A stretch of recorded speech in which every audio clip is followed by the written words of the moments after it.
السلام علیکم ورحمۃ اللہ وبرکاتہ. اعوذ باللہ من الشیطان الرجیم. بسم اللہ الرحمن الرحیم. یا معشر الجن والانس الم یأتکم رسل منکم یقصون علیکم آیاتی وینذرونکم لقاء یومکم ھذا قالوا شہدنا علی انفسنا وغرتهم الحیاۃ الدنیا وشہدوا علی انفسہم انہم کانوا کافرین. اے جنات اور انسانوں کی جماعت، کیا تمہارے پاس تم میں سے ہی پیغمبر نہیں آئے تھے جو تم سے میرے حکموں کو بیان کرتے اور تم کو اس آج کے دن کی خبر دیتے تھے؟ وہ سب عرض کریں گے کہ ہم اپنے اوپر اقرار کرتے ہیں، اپنے بارے میں گواہی دیتے ہیں، اور ان کو دنیاوی زندگی نے دھوکے میں ڈال رکھا اور یہ لوگ اقرار کرنے والے ہوں گے کہ وہ کافر تھے. محترم سامعین اکرام، سورۃ الانعام سورہ نمبر 6 اور اس سورت سے آیت نمبر 130 آپ کے سامنے تلاوت کی گئی اور آیت کریمہ کا ترجمہ بھی آپ کی خدمت میں پیش کیا گیا. سامعین اکرام، قیامت کے دن اللہ تبارک و تعالی مجموعی اعتبار سے جناتوں سے بھی اور انسانوں سے بھی سوال کریں گے کہ کیا تم میں سے ہی ہم نے تمہارے لیے، تمہارے ہدایت و رہنمائی کے لیے رسول نہیں بھیجا تھا جو میرے حکموں کو تمہارے سامنے بیان کرتے تھے؟ اور تمہاری زندگی کمپلیٹ ہونے کے بعد تم کو موت آئے گی اور موت کے بعد اس دنیا کو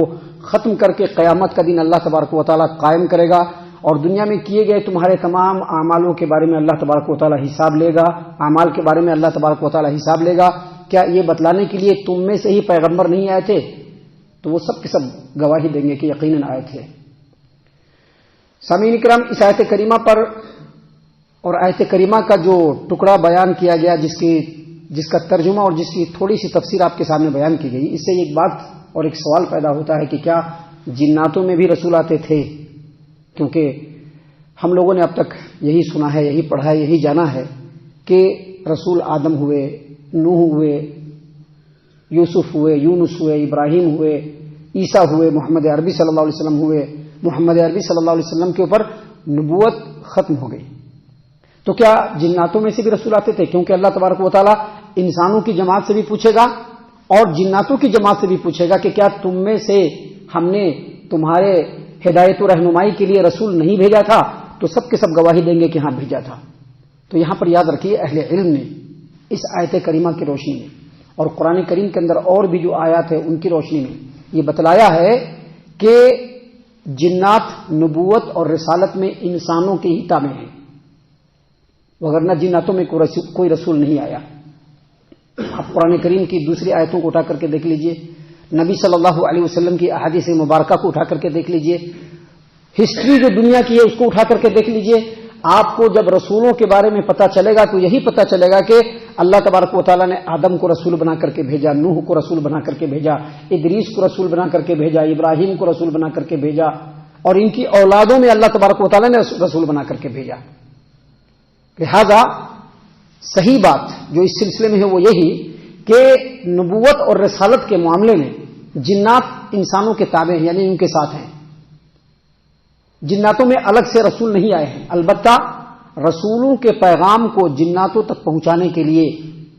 منذرین جناتوں میں سے آتے رہے ہیں، ہر دور میں آتے رہے ہیں، جو اللہ تبارک و تعالیٰ کی دعوت کو، اللہ تبارک و تعالیٰ کے پیغام کو اور اللہ تبارک و تعالیٰ کے کلام کو جناتوں تک پہنچاتے رہے ہیں اور پہنچاتے ہیں آج بھی. آپ قرآن کریم میں سورۃ الاحقاف میں دیکھیں گے کہ پیارے رسول صلی اللہ علیہ وسلم ایک مرتبہ ایک جگہ پہ فجر کی نماز پڑھ رہے تھے اور فجر کی نماز میں قرآن کریم کی تلاوت کر رہے تھے تو جناتوں کی ایک جماعت نے اس کو سنا اور سننے کے بعد کہا کہ خاموش رہو. موسیٰ علیہ السلام کے اوپر جو توریت نازل ہوا تھا اس کے بعد اللہ تبارک و تعالیٰ نے اس کتاب کو نازل فرمایا ہے، اور پھر اس قرآن کریم کی تلاوت جو نبی صلی اللہ علیہ وسلم کی زبان مبارک سے ہو رہی تھی اس کو خوب غور و فکر سے سن لینے کے بعد اپنی قوم کے اندر گئے اور باضابطہ اپنی قوم کو ڈرایا اور اللہ تبارک و تعالیٰ کے دین کی طرف ان کو دعوت دی. تو اسے یہ پتہ چلا کہ اگرچہ رسول جناتوں میں نہیں آئے ہیں لیکن جناتوں کے اندر ایسے منذرین جو اللہ کے پیغام کو جناتوں تک پہنچانے والے ہوئے ہیں، جنہوں نے اللہ تبارک و تعالیٰ کے پیغام کو جناتوں تک پہنچایا، ایسے منذرین ڈرانے والے جناتوں میں سے ہوتے رہے ہیں اور ہوتے ہیں. لیکن یاد رکھیے اس آیت کریمہ کی تفسیر میں. کیونکہ دیکھیے آیت کریمہ میں اللہ تبارک و تعالیٰ نے کیا فرمایا کہ اللہ تبارک و تعالیٰ قیامت کے دن کہے گا یا معشر الجن والانس یا معشر الجن والانس الم یاتکم رسل منکم یقصون علیکم آیاتی وینذرونکم لقاء یومکم ھذا. یعنی اللہ تبارک و تعالیٰ جناتوں سے بھی مخاطب ہوگا اور انسانوں سے بھی مخاطب ہوگا, انسانوں کی جماعت سے مخاطب ہوگا, جناتوں کی جماعت سے مخاطب ہوگا اور پوچھے گا کہ کیا تم میں سے ہی ہم نے تمہارے لیے رسول نہیں بھیجا تھا جو ہمارے حکموں کو تم کو پڑھ کر کے سناتے تھے اور اس قیامت کے دن کے بارے میں تم کو بتلاتے تھے؟ تو وہ تمام کے تمام گواہی دیں گے کہ ہاں بھیجا تھا. تو اس کو سامنے رکھ کر کے مفسرین علماء کرام نے یہ بھی کہا ہے کہ چونکہ جناتوں کا وجود اس روئے زمین پر انسانوں سے بہت پہلے سے ہے, انسان بعد میں آئے ہیں, پہلے اس دنیا میں جنات ہی آباد تھے. لہذا آدم علیہ الصلوۃ والسلام کے وجود سے پہلے جو جنات اس روئے زمین پر تھے اس میں انبیاء آتے رہے ہوں گے ان کو ڈرانے کے لیے, کیونکہ اللہ تبارک و تعالیٰ نے اس روئے زمین پر صرف 2 ہی مخلوق بھیجے ہیں جن سے قیامت کے دن اللہ تبارک و تعالیٰ مکلف بنا کر کے حساب لے گا. ایک جو ہے جنات اور دوسرے انسان. اور اللہ نے قرآن کریم میں فرمایا ہے کہ وما خلقت الجن والانس الا لیعبدون, ہم نے جناتوں اور انسانوں کو اپنی عبادت کے لیے پیدا کیا. لہذا آدم علیہ الصلوۃ والسلام کے وجود سے پہلے اس روئے زمین پر اللہ تبارک و تعالیٰ نے جو جنوں کو بسایا ہوا تھا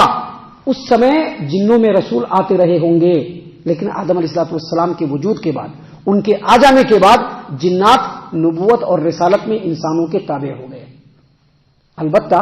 محمد عربی صلی اللہ علیہ وسلم کے بارے میں یہ بالکل پرفیکٹ ہے, بالکل کلیئر ہے, بالکل یقینی ہے کہ آپ صلی اللہ علیہ وسلم تمام کے لیے نبی بن کر کے آئے تھے. جناتوں کے لیے بھی نبی بن کر کے آئے تھے, انسانوں کے لیے بھی نبی بن کر کے آئے تھے. بلکہ حدیثوں کے اندر یہ بات بالکل واضح ہے کہ باضابطہ جنات نبی صلی اللہ علیہ وسلم کے پاس آتے تھے, ہدایت و رہنمائی حاصل کرتے تھے, قرآن کریم کی تلاوت سنتے تھے, اور بعض دفعہ جنات بھی نبی اکرم صلی اللہ علیہ وسلم کو لے گئے اور دعوت و تبلیغ کی بات کو سنا. لہذا یہاں پر اللہ تبارک و تعالیٰ انہی چیزوں کو, یہی چیزیں ہیں جن کو سامنے رکھ کر کے ہم یہ تفسیر کر سکتے ہیں کہ اللہ تبارک و تعالیٰ قیامت کے دن جناتوں سے بھی اور انسانوں سے بھی سوال کرے گا کہ کیا تمہارے پاس تم میں سے ہی ہم نے رسول نہیں بھیجا تھا؟ تو جواب میں وہ لوگ کہیں گے کہ ہم لوگ گواہی دیتے ہیں کہ رسول آئے تھے, آپ کے احکام کو بھی سنائے تھے اور قیامت کے دن کے بارے میں بھی ہم کو بتلایا تھا, ہم کو خبر دیا تھا. تو اللہ تبارک و تعالیٰ یہاں فرماتے ہیں کہ وہ لوگ اپنے اوپر اقرار کرتے ہوئے کہیں گے کہ ہمارے پاس آئے تھے, لیکن دنیاوی زندگی نے ان کو دھوکے میں ڈال رکھا تھا. دنیا میں اتنے مگن ہو گئے تھے کہ ان کو اللہ کے کلام سے کوئی مطلب نہیں تھا, وہ صرف اپنا منمانی کرنے کے چکر میں تھے. اور آگے مزید فرمایا وَشَهِدُوا عَلَىٰ أَنفُسِهِمْ أَنَّهُمْ كَانُوا كَافِرِينَ, اس میں جو کفر و شرک کرنے والے لوگ ہوں گے وہ لوگ گواہی دیں گے کہ ہم لوگ دنیا میں کافر تھے, نبیوں کی بات کو سنا, نبیوں کی دعوت کو سنا, اللہ کے حکموں کو سنا, لیکن اس کے باوجود عملی طور پر اور زبان سے بھی اس کا انکار کرتے رہے. سامعین کرام, یہ باتیں ہیں جو اس آیت کریمہ کی تفسیر میں ہم نے آپ کے سامنے اللہ کی توفیق سے بیان کی ہے. اس صورت کریمہ میں ابھی آگے اور بھی بہت ساری باتیں ہیں جو اللہ تبارک و تعالیٰ نے خالص ہماری ہدایت و رہنمائی کے لیے نازل فرمائے ہیں. ہم اللہ سے دعا کرتے ہیں کہ اللہ تعالیٰ ہم تمام کو ان تمام باتوں کے اوپر خوب غور و فکر اور تدبر کرنے کے ساتھ ساتھ ان باتوں کے اوپر عمل کرنے کی بھی توفیق عنایت فرمائے, آمین. اللہ تعالیٰ ہم تمام کو صحیح معنوں میں پکا سچا مومن مسلمان بنائے, اللہ اور اس کے رسول صلی اللہ علیہ وسلم کی اطاعت و فرما برداری کرنے والا بنائے, صحابہ کرام رضی اللہ عنہم کے طریقے پر چلنے والا بنائے, جنت الفردوس میں جگہ عطا فرمائے. اے اللہ ہم تمام کو جہنم سے پناہ دے, اے رب العالمین ہم تمام کو جہنم سے پناہ دے, اے مالک الملک ہم تمام کو جہنم سے پناہ دے, آمین یا رب العالمین. وما علینا الا البلاغ المبین. الذي نزل الفرقان على عبده ليكون للعالمين نذيرا